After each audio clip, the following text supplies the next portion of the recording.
Good morning students. आज हम बात करने वाले हैं +2 आपकी बुक के चैप्टर भारत के पड़ोसी देश के बारे में। भारत के पड़ोसी देश में हम बात करेंगे भारत और बांग्लादेश के संबंधों के बारे में। बच्चों, भारत और बांग्लादेश के संबंध अच्छे रहे हैं, शुरू से अच्छे रहे हैं। भारत ने बांग्लादेश की हर प्रकार से सहायता की है, आर्थिक रूप से सहायता की है और राजनयिक संबंधों में भी भारत बांग्लादेश के काफ़ी करीब रहा है। तो हम आज बात करने वाले हैं कि भारत और बांग्लादेश शुरू से किन किन क्षेत्रों में एक दूसरे के साथ सहयोग करते रहे हैं, जिसकी चर्चा हम कुछ बिंदुओं के तहत करने वाले हैं। उसमें बहुत सी बातें हम डिस्कस करेंगे। 1972 की मैत्री संधि, फरक्का बांध विवाद, संयुक्त आर्थिक आयोग की स्थापना का निर्णय, 3 बीघा के क्षेत्र को पट्टे पर देना, भारत के आंतरिक मामलों में बांग्लादेश का हस्तक्षेप, भारत की प्रतिक्रिया, संयुक्त मोर्चा सरकार और भारत के बांग्लादेश से संबंध, राष्ट्रीय जनतांत्रिक गठबंधन की सरकार बनने पर भारत और बांग्लादेश के संबंध, फिर यूपीए की सरकार बनने पर भारत और बांग्लादेश के संबंध, और वर्तमान समय में मोदी सरकार और बांग्लादेश के संबंधों के बारे में हम विस्तार से चर्चा करेंगे। चलिए अब आगे बात करते हैं भारत और बांग्लादेश के संबंधों के बारे में। आज हम बात करेंगे भारत और बांग्लादेश के संबंधों के बारे में, इंडो बांग्लादेश रिलेशंस। बच्चों, जो क्षेत्र बांग्लादेश कहलाता है वो कई वर्षों पूर्व भारत के बंगाल का हिस्सा था। पाकिस्तान का वह भाग जो पूर्व पाकिस्तान कहलाता था और जिसकी स्थापना 1947 में हमारी मातृभूमि के विभाजन के परिणाम स्वरूप हुई थी, 25 मार्च 1971 में बांग्लादेश के नाम से विश्व के मानचित्र पर दिखाई पड़ा। यह क्षेत्र मुख्यतः उन्हीं साम्राज्यों द्वारा शासित था जिन्होंने मध्य भारत पर शासन किया था। अंत में वर्ष 1526 से 1858 तक यहाँ मुगलों का शासन रहा और जब अंग्रेज भारत आए और उन्होंने भारत तथा उसके आसपास के क्षेत्रों पर अपना आधिपत्य स्थापित किया तो उन्होंने बांग्लादेश को भी उसमें शामिल कर लिया। वर्ष 1947 में जब भारत और पाकिस्तान ने आज़ादी प्राप्त की तो बंगाल का यह मुस्लिम बहुल क्षेत्र पाकिस्तान का हिस्सा बन गया और उसे पूर्वी पाकिस्तान कहा जाने लगा।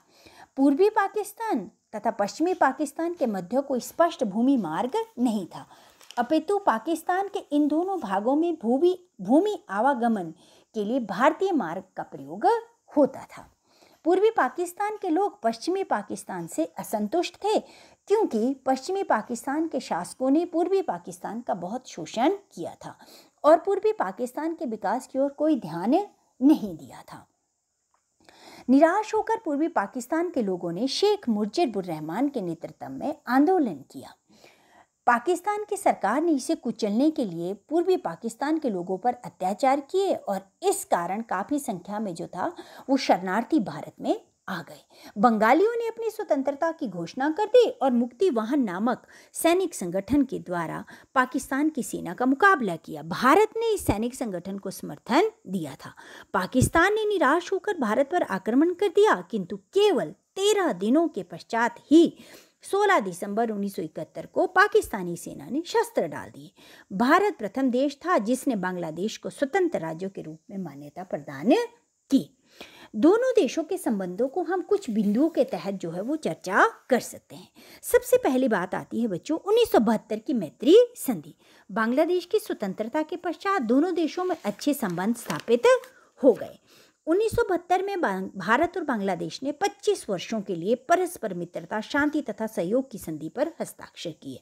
मार्च 1972 में दोनों ने एक व्यापारिक समझौता किया तथा भारत ने बांग्लादेश के आर्थिक पुनर्निर्माण के लिए बांग्लादेश को सहायता देनी भी स्वीकार की। नेक्स्ट जो पॉइंट आता है बच्चों वो है फरक्का बैरेज डिस्प्यूट, फरक्का बांध विवाद। 1974 में शेख मुजीबुर रहमान ने भारत की यात्रा की तथा 1975 में गंगा नदी के जल के बंटवारे से संबंधित विवाद को बातचीत द्वारा समाप्त करने की कोशिश की। फरक्का बांध तथा गंगा जल के विभाजन से संबंधी भारत और बांग्लादेश में कुछ मतभेद थे। इन मतभेदों को दूर करने के लिए दोनों देशों में विचार विमर्श हो रहा था, किंतु बांग्लादेश के निर्माता शेख मुजीबुर रहमान तथा उनके परिवार के सभी सदस्यों का कत्ल कर दिया गया तथा जल संबंधी विवाद दोनों देशों में कुछ तनाव उत्पन्न करने का कारण बना। इस विवाद का अक्टूबर 1977 में यद्यपि एक समझौते के तहत समाधान कर लिया गया, किंतु यह विवाद अभी पूरी तरह से हल नहीं हुआ। संयुक्त आर्थिक आयोग की स्थापना का निर्णय, ये नेक्स्ट पॉइंट है बच्चों। Decision for establishment of joint economic commission. Sheikh Mujib Rahman की हत्या के बाद बांग्लादेश में सैनिक शासन स्थापित हो गया और जनरल एच.एम. इरशाद ने देश का राजनीतिक कार्यभार संभाला। इसके बाद जो बात आती है वो है 3 बीघा क्षेत्र को पट्टे पर देना। बांग्लादेश के डाहग्राम और अंगरपोटा के क्षेत्रों तक पहुंचने के लिए बांग्लादेश के पास कोई अपना स्वतंत्र रास्ता नहीं था, बल्कि भारत के क्षेत्र में से गुजरकर उन बांग्लादेशी क्षेत्रों तक पहुंचा जा सकता था। 1974 में भारत की प्रधानमंत्री श्रीमती इंदिरा गांधी और बांग्लादेश की प्रधानमंत्री शेख मुजीब रहमान के बीच एक समझौता हुआ था। इस समझौते के अधीन भारत का 178 मीटर लंबा और 85 मीटर चौड़ा क्षेत्र बांग्लादेश को पट्टे पर दे दिया जाना था। इस भारतीय क्षेत्र का नाम 3 बीघा है और इस क्षेत्र ने डाहग्राम और अंगरपोटा बांग्लादेशी क्षेत्रों को आवागमन के लिए जोड़ना था। 3 बीघा क्षेत्र से भारत की प्रभुसत्ता समाप्त नहीं हुई है, क्योंकि यह क्षेत्र भारत का है और बांग्लादेश के साथ मित्रता के संबंध बनाने के उद्देश्य से बांग्लादेश को पट्टे पर दिया गया है। अक्टूबर 1982 में वहाँ के प्रधानमंत्री भारत के भ्रमण के लिए आए। भारत तथा बांग्लादेश ने यह निर्णय किया कि जल के विभाजन संबंधी जो समझौता 1977 में किया गया था, उस समझौते के स्थान पर किसी नई योजना का निर्माण किया जाए और दोनों देश जल के विभाजन संबंधी तत्कालीन प्रबंधों पर सहमत हो गए और भारत बांग्लादेश ने एक संयुक्त आर्थिक कमीशन स्थापित करने का निर्णय किया। They decided that there will be a joint economic commission that will known as the Indo-Bangladesh Joint Economic Commission. Next point बच्चों जो आता है वो भारत के आंतरिक मामलों में हस्तक्षेप। 6 दिसंबर 1992 को अयोध्या में कथित बाबरी मस्जिद के विवाद ने जन्म ले लिया और 6 दिसंबर 1992 को वहाँ पे भीड़ ने क्या किया कि मस्जिद जो बाबरी मस्जिद थी उसके ढांचे को गिरा दिया।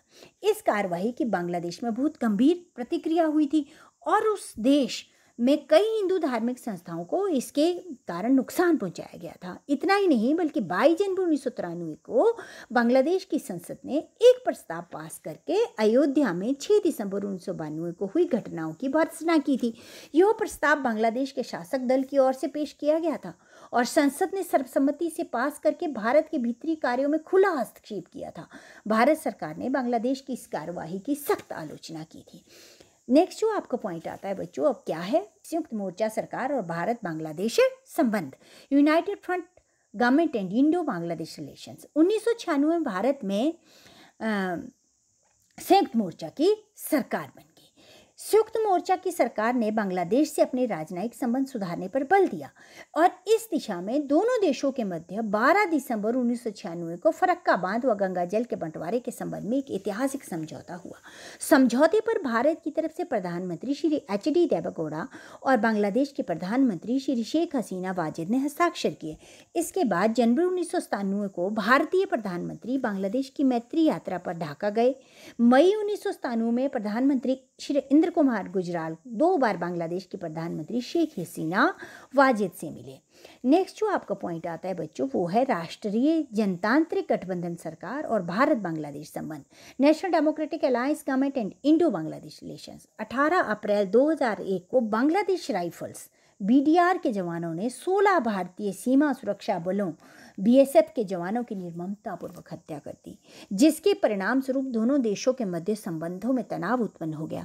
भारत ने बांग्लादेश राइफल्स की इस कार्यवाही का कड़ा विरोध किया तथा श्री वाजपेयी जी ने बांग्लादेश की तत्कालीन प्रधानमंत्री शेख हसीना वाजिद से इस विषय पर गंभीर वार्ता की।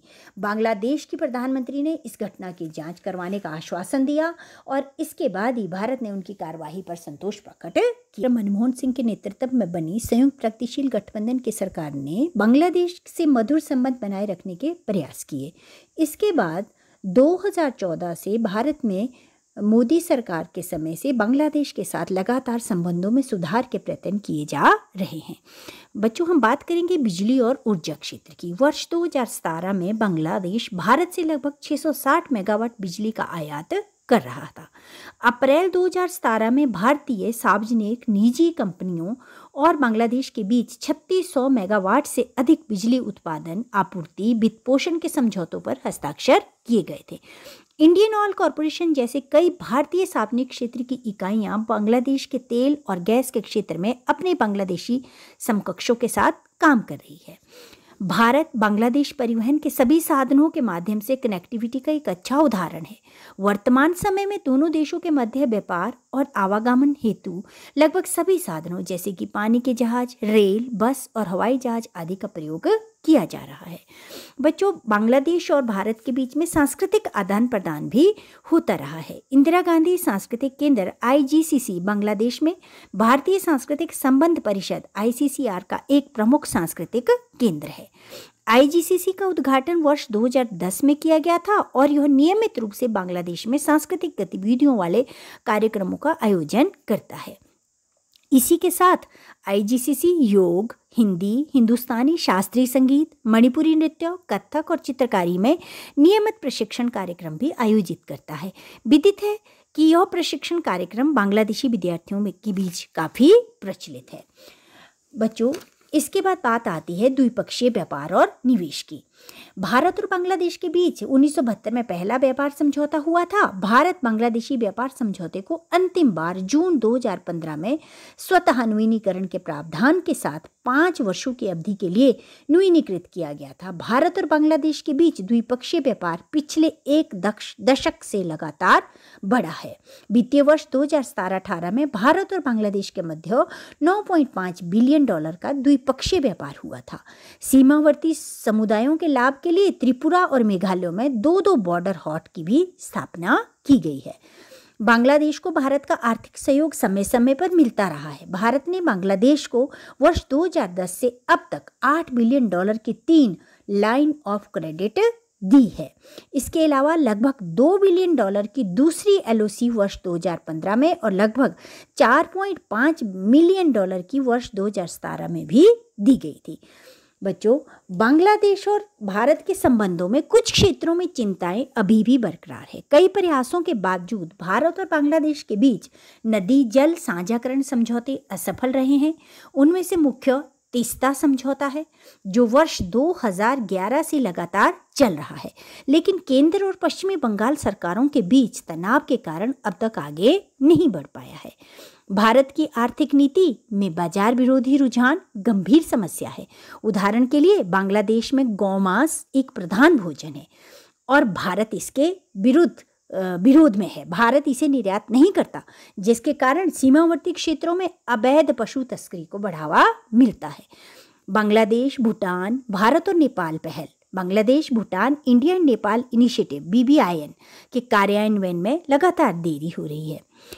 NRC पर भी कुछ चिंता है। दोनों देशों के प्रतिनिधियों की बैठक के दौरान NRC भी चर्चा का एक महत्वपूर्ण विषय रहा और बांग्लादेशी पक्ष ने NRC के संबंध में अपनी चिंताएं भी जाहिर की, जबकि इस विषय पर भारतीय प्रधानमंत्री ने ये भरोसा दिया कि बांग्लादेश पर NRC का कोई प्रभाव नहीं पड़ेगा और यह भारत का आंतरिक विषय है। फिर भी जब अगस्त में असम में NRC की अंतिम संस्करण से लगभग 19 लाख लोगों को अलग रखा गया, तब से भारत की ओर से के बयानों की वजह से बांग्लादेश जो है वो चिंतित है और उसे लगता है कि इन लोगों को निर्वासित कर दिया जाएगा। आगे हम क्या सोचते हैं भारत और बांग्लादेश के बारे में? भारत और बांग्लादेश की दोस्ती और सहयोग के माध्यम से अपनी भू राजनीतिक वास्तविकताओं का प्रबंधन करना चाहिए। यह आवश्यक है कि दोनों देश अल्पकालिक लाभ हेतु अपने दीर्घकालिक हितों के साथ समझौता न करें। दोनों देशों के मध्य नदियों के जल प्रबंधन के कार्य को गंभीरता से लिया जाना चाहिए। दोनों देशों के नेताओं को एक दीर्घकालिक संयुक्त रणनीति विकसित करने का प्रयास करना चाहिए। भारत और बांग्लादेश के मध्य संबंध काफी अच्छे हैं। भारतीय राष्ट्रपति के अनुसार भारत और बांग्लादेश के संबंध अपने स्वर्णिम युग में है, परंतु फिर भी कुछ चिंताएं बनी हुई हैं जिन्हें जल्द से जल्द समग्र रूप से संबोधित किया जाना आवश्यक है, ताकि दोनों पड़ोसियों के बीच अच्छे संबंधों को हमेशा के लिए कायम रखा जा सके और एक दूसरे के सहयोग से विकास के नए लक्ष्य प्राप्त किए जा सके। बच्चों, ये हमने चर्चा की भारत और बांग्लादेश के संबंधों के बारे में। आशा करती हूँ आपको समझ में आया होगा। Thank you very much.